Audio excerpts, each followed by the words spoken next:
Welcome to this new automotive news video for Thursday, June 4th, 2026. Today we're going to talk about the future flop from Alpine, namely the new version of its electric SUV. The A390 MG has just declared war on the European manufacturer. BMW made an announcement that's making purists angry. But before that, since we're talking about Alpine in today's video, I'm adding a little news update that's loosely related to Alpine. Remember a few weeks ago I told you about Durazzotti? It's a French coach-building company who worked in partnership with the French gendarmerie, preparing, for example, their Alpine A390. But he also modified the gendarmerie vans so they could accommodate their crew as well as their equipment. We knew that Durazzotti was in a complicated financial situation. And unfortunately, this morning the news came in. The Arras Commercial Court has placed Durazzotti in judicial liquidation. So unfortunately, it's over for Durazzotti, and it's also over for its 350 employees. The Ministry of the Interior will have to find another supplier to work with to produce these future vehicles for the gendarmerie. We're going to tackle the topics on today's agenda, and I hope, of course, that you'll find them interesting. If that's the case, as usual, I'm counting on you to show your support by supporting my channel for free. You can do that by leaving a like on this video, boosting it. It's really the most important thing if you want to give my channel more visibility. Subscribe for the next videos, and of course, also leave a comment where you share your thoughts on today's news. That's it. Alpine is finally opening orders for the most anticipated version of its new electric SUV, the 390 GTS, which is also the top-of-the-line version. It's a version that's seriously late since it was supposed to go on sale at the beginning of 2026. Orders only finally opened on June 2nd of this year. Reviewing the spec sheet prompts us to ask this question more. What's the point of buying this Alpine A390 GTS when you look at its price, its specs, and especially what the competition is offering? Just as a reminder, the GTS version has 3 electric motors that produce a total of 470 horsepower. It's said to go from 0 to 100 in 3 seconds. 220 km/h for the top speed. Pretty serious numbers for an electric SUV. But there are still several issues. First of all, the main issue is that this car weighs over 2.1 tons. That's literally the weight of 2 Alpine A110s, the little historic coupe from Alpine. So we're very far from Alpine's historic philosophy, which was based on lightness, agility, and driving pleasure. And especially just to gain only 70 horsepower compared to the base A390 GT version, the price goes through the roof. The base version is 67,100 euros, while the GTS, which only has 70 more horsepower, costs 77,600, so that's an extra 10,500 euros. It's expensive, but that's not the only disappointment, because despite this much higher price, this Alpine A390 GTS still has exactly the same 89 kilowatt-hour battery. As a result, the range drops significantly, going from 557 km on the GT to 491 on the GTS. In the end, that's barely better than an electric Renault 5. So yes, it's true, the fast charging power increases. It goes from 150 to 190 kilowatts. But honestly, at this price, why buy an Alpine A390 GTS when you can get a BMW iX3 that does much better in absolutely every way? The iX3 charges almost twice as fast at 300 kilowatts. It has a claimed range of 800 kilometers, which is almost double what the A390 GTS claims. It has the same power, 470 horsepower. And to top it all off, it's still 5,000 euros cheaper than the Alpine A390 GTS. So here, I'm talking about the X3, but if you take an electric GLC, it's the same, everything is better than on the GTS for less money.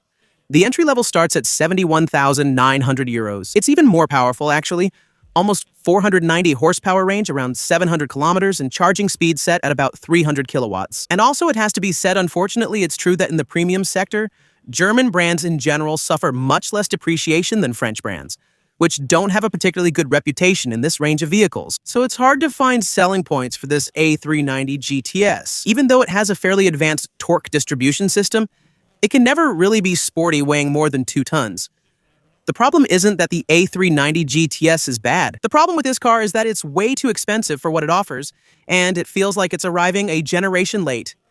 If it had come to the market 2 years ago, it would have gone through without a hitch. It's still going to be pretty difficult to find arguments to convince customers. So it's not certain that this A390 GTS can save the sales of the A390, which so far haven't been very good. Just as a reminder, we're talking about a vehicle that has sold 380 units since the beginning of the year across all the countries of the European Union. Viewed differently, it's like Alpine selling 4 units per month per country since the year's start. Ultimately, the criticism Alpine faces may now be the same issue affecting BMW, brands losing direction by straying from their original concept. Because, in fact, BMW just made an announcement that's pretty special and is making the brand's purists, myself included, really angry. The BMW M2 was until now one of the last true compact BMW M cars. Rear-wheel drive, inline six-cylinder engine, manual transmission on some versions. A car designed for driving pleasure. But that's more or less over now, since BMW just announced a new version that will be equipped with all-wheel drive. The BMW M2 xDrive, which will still produce 480 horsepower, but will be heavier. Of course, all-wheel drive is always heavier than rear-wheel drive on an equivalent vehicle. It now does 0 to 100 in 3.7 seconds compared to 4 seconds for the rear-wheel drive version with the automatic transmission. The problem is that this performance gain raises a deeper question. Isn't BMW gradually sacrificing its DNA in favor of pure efficiency? Because for now, it's an option.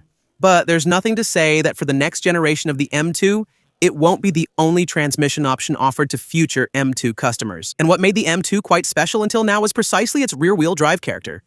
It was a car that required, let's say, involvement, talent, if you will, and that rewarded its driver. Now, this xDrive version, which will still cost 90,800 euros, 3,000 more than the rear-wheel drive M2.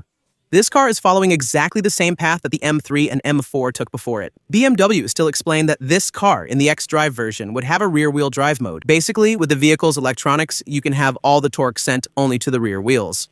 But an interesting detail, the rear-wheel drive mode won't be compatible with the stability control or the traction control. This could actually surprise quite a few drivers who, until now, were only used to all-wheel drive. While BMW is wondering how to shave 0.3 of a second off of 0 to 100, other manufacturers are fighting a much more important battle.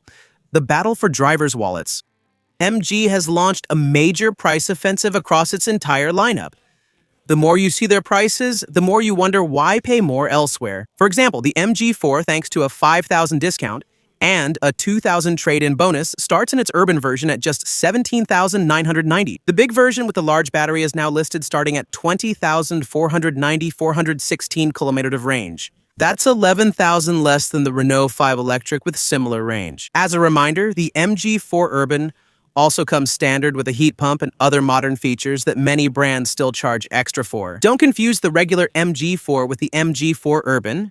MG isn't clear about this, but they're different cars. The MG4 benefits from 8,000 euros in incentives. As a result, its price drops to 25,400 euros while it claims up to 454 kilometers range, and features like, for example, standard heated seats or 360-degree vision. And it's the same for the rest of the MG lineup.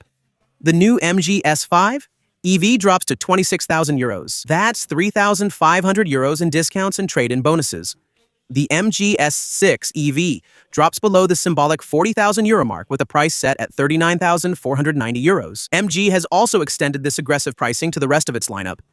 Because up until now, we were only talking about fully electric vehicles. But it's the same for the hybrids. The MG3 Hybrid, which, let's remember, in the Hybrid Plus version, delivers 195 horsepower, is priced at 16,900 euros after the discount.